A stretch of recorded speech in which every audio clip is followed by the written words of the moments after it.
Hey everyone, in this video I'm going to give you a little bit of review about the Starla app and show you around how to use the app.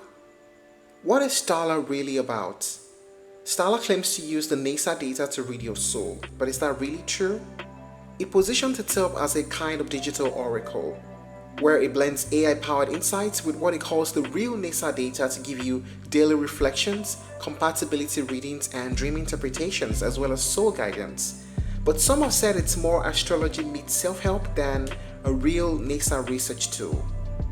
Well, in the app you'll find a couple of features like daily readings based on your intentions and emotional states. You'll find relationship compatibility like you're looking for relationships, and the dream decoder. And while the app is free to download, it comes at a price. You get access to the deeper features when you subscribe. There's a weekly subscription, a monthly subscription, as well as a yearly subscription. And currently, it is only available for Apple users and not yet available for Android users. So how do you use the app? Here's a step-by-step process demonstrating how to use the app. So when you download from App Store, you find the app on your device. Click it to load it, and you're welcomed with this introduction. Hey, I'm Starla. What is your name? Type in a name and press continue. Then you get this next screen. It tells you to share your date of birth. After selecting a date, you press continue. It also asks you to share where you were born.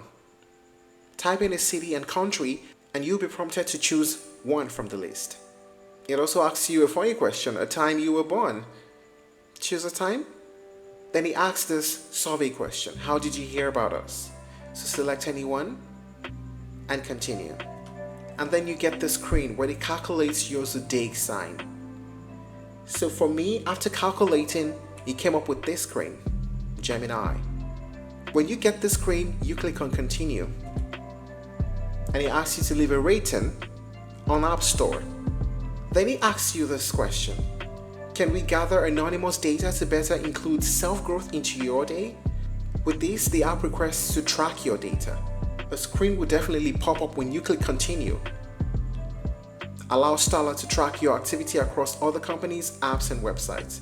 So when you allow to track, they can help you achieve your goals as claimed. Then you get this and you click on continue. So with this, it's telling you that you can find your soulmates when you connect to the cosmos. You can get unlimited responses by asking anything at any time, and that you will get your answers all powered by the NASA data, as it claims. Now when you click on continue, it starts to process, for example, finding your soulmate, but then you get the screen to subscribe, and that's the dicey part, and that's where the services of the free version ends. So to enjoy the deeper features, you will need to subscribe. Now you get here a monthly subscription per week, and there's also the same figure per month. So yes, there should be a little update around that because it's a little confusing, but there's a breakdown here of $3.74 per week. So when you decide to subscribe, you can choose a pricing that you can afford. And that's basically how to use the Starla app. If you've tried the Starla app, I'd love to hear what you think. Thank you for watching this video. Please like and share if you found it helpful, and don't forget to subscribe to our channel for more updates.